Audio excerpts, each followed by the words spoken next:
আল্লাহ রাব্বুল আলামিন বলেন, মুমিন হলো তারা যারা আমি আল্লাহ তাআলার প্রতি বিশ্বাস স্থাপন করে, আমার রাসূলের প্রতি বিশ্বাস স্থাপন করে, ঈমান আনয়ন করে, সুম্মা লাম ইয়ারতাবু, এরপর আমার রাসূলের সিদ্ধান্তের ব্যাপারে, আমার সিদ্ধান্তের ব্যাপারে কোনো সন্দেহ পোষণ করে না।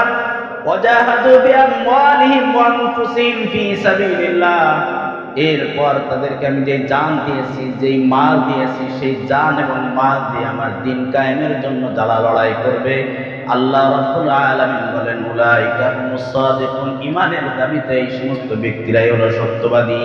সুবহানাল্লাহ। এজন্য ঈমানদার যদি আমাদেরকে হতে হয়, তাহলে আমাদেরকে আল্লাহ তাআলা যে জান দিয়েছেন, যেই মাল দিয়েছেন, এই জান দিয়ে, এই মাল দিয়ে আল্লাহর রাস্তায় জিহাদ করার দরকার আছে না নাই? কারণ রব্বুল আলামিন বলেন, ইন্নাল্লাহা আশতারা মিনাল মুমিনিনা আনফুসাহুম ওয়া আমওয়ালাহুম বিআন্না লাহুমুল জান্নাহ। অবশ্যই আল্লাহ রাব্বুল আলামিন মুমিনদের থেকে মুমিনের জান এবং মুমিনের মালকে ক্রয় করে নিয়েছেন, বিআন্না লাহুমুল জান্নাহ, বিনিময়ে আল্লাহ রাব্বুল আলামিন ঈমানদারদেরকে জান্নাত দান করে দিবেন। এই জান এবং মাল যতক্ষণ পর্যন্ত আল্লাহর রাস্তায় আমরা না দিতে পারবো, ততক্ষণ পর্যন্ত আল্লাহর পক্ষ থেকে জান্নাত পাওয়া সম্ভব না। আল্লাহ রাব্বুল আলামিন বলেন, তোমাদেরকে আমি যে জান দিয়েছি, যে মাল দিয়েছি, তোমরা এটা খরচ করবা কোন রাস্তায়? আল্লাহ রাব্বুল আলামিন বলেন, ইউকাতিলুনা ফি সাবিলিল্লাহি ফায়াকুতুলুনা ওয়া ইউকতালুন। তোমরা আমি আল্লাহ তাআলার রাস্তায় আমার দ্বীনকে কায়েম করার জন্য লড়াই করবা, প্রয়োজনে তোমরা শহীদ হয়ে যাবা, নতুবা তোমরা সত্যের বিপক্ষে যারা ছিল তাদেরকে তোমরা হত্যা করে জাহান্নামের দিকে ঠেলে দিবা। কথাটা কার? আল্লাহর কথা। আল্লাহ রাব্বুল আলামিন বলেন, ওয়াদান আলাইহি হাক্কান ফিত তাওরাতি ওয়াল ইনজিলি ওয়াল কুরআন, আমি আমার শহীদ বান্দাদেরকে জান্নাত দিব। এই ওয়াদা আমি আল্লাহ তাআলা তাওরাতে দিয়েছি, ইনজিলে দিয়েছি, সর্বশেষ আমি আল্লাহ তাআলা কোরআনের মাঝে দিয়েছি। সুবহানাল্লাহ বলেন। এজন্য এই জান দিয়ে, এই মাল দিয়ে আমাদেরকে আর প্রয়োজনের তাগিদে আল্লাহর রাস্তায় লড়াই করতে হবে। কথা বলেন ঠিক কিনা? এজন্যই তো আল্লাহ রাব্বুল আলামিন যুগে যুগে নবী রাসূলগণকে পাঠিয়েছেন আল্লাহর জমিনে আল্লাহর দ্বীনকে কায়েম করার জন্য। আল্লাহ রাব্বুল আলামিন বলেন, আমি আমার জমিনে পৃথিবীর শুরুরাত্র থেকে এ পর্যন্ত যত আম্বিয়া ইকরামকে পাঠিয়েছি, তাদের মিশন ছিল একটাই, লিইয়ুযহিরাহু আলাদ-দ্বীন, যাতে করে সমস্ত মতবাদের উপর আমি আল্লাহ তাআলার প্রেরিত দ্বীনকে, ইসলামকে বিজয়ী করতে পারে। সুবহানাল্লাহ। জিহাদের কথা, জিহাদের আলোচনা, রাজনৈতিক আলোচনা, এটা আমরা শুনতেই পারি না, শুনতেই চাই না। কথা বলেন, এক শ্রেণীর মুসলমান আছে না নাই? রাজনৈতিক আলোচনা চলবে না, রাজনৈতিক আলোচনা শোনা যাবে না, রাজনৈতিক আলোচনা করা যাবে না। সব রাজার মহারাজা যিনি, আওয়াজ করে বলেন তিনি কে? তার আলোচনা চলবে। সমস্যা আছে? কোনো সমস্যা আছে? জোরে বলেন, কোনো সমস্যা আছে? কোরআন থেকে তার আলোচনা চলবে। সব রাজার মহারাজা যিনি, তার আলোচনা চলবে। তিনিই হলেন রাজা, তার রাজনীতি চলবে। আল্লাহ রাব্বুল আলামিন বলেন, ইয়া আইয়ুহাল্লাযীনা আমানু লা তাত্তাখিযু আবাআকুম ওয়া ইখওয়ানাকুম আউলিয়া ইন ইসতাহাব্বুল কুফরা আলাল ঈমান।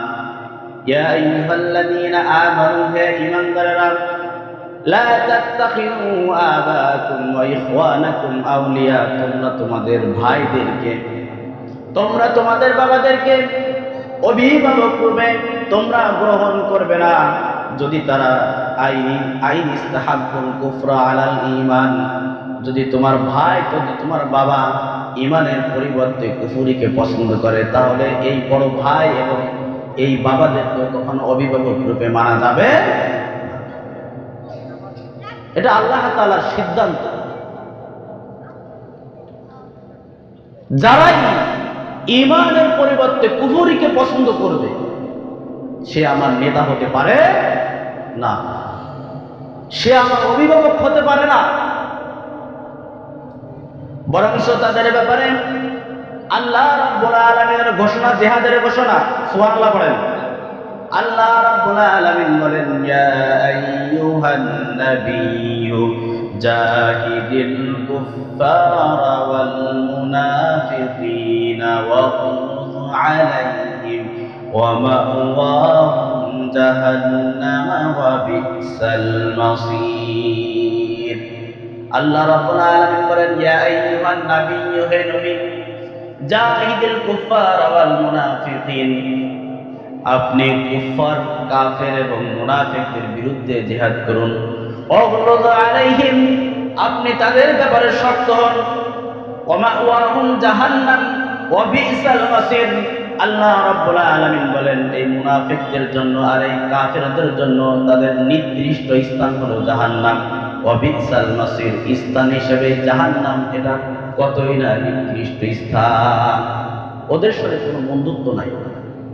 যারা কোরআনকে ফলো করবে না, যারা কোরআনকে আল্লাহর জমিন থেকে মিটিয়ে দিতে চায়, সে আমার নেতা হতে পারে।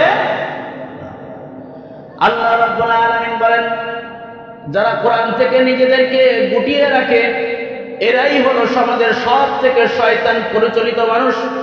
আল্লাহ রাব্বুল আলামিন বলেন, ওয়ামান ইয়াশু আন যিকরির রাহমানি নুকাইয়িদ লাহু শাইতানান ফাহুয়া লাহু কারীন ওয়া ইন্নাহুম লায়াসুদ্দুনাহুম আনিস সাবিলি ওয়া ইয়াহসাবুনা আন্নাহুম মুহতাদুন।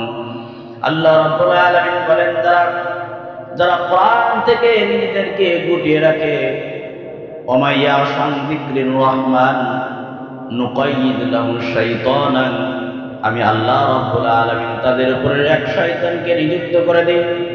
ফাহুয়া লাহু কারীন, সে শয়তান তার বন্ধু হয়ে যায়। ওয়া ইন্নাহুম লায়াসুদ্দুনাহুম আনিস সাবিল, আর এই শয়তান তাকে সৎ পথ থেকে দূরে সরিয়ে রাখে। ওয়ায়াহসাবুনা আন্নাহুম মুহতাদুন, আর এই শয়তান পরিচালিত মানুষেরা মনে করে আমরা যেটা করতেছি সেই মনে হয় সঠিকই করতেছি, অথচ যারা কোরআন থেকে দূরে থাকে এরা হলো শয়তান পরিচালিত মানুষ। এরা কি? শয়তান পরিচালিত মানুষ। এই জন্য নেতা নির্বাচন করতে হবে তাকে যারা কোরআন এবং হাদিসকে ফলো করে চলবে। কথা বলেন ঠিক কিনা?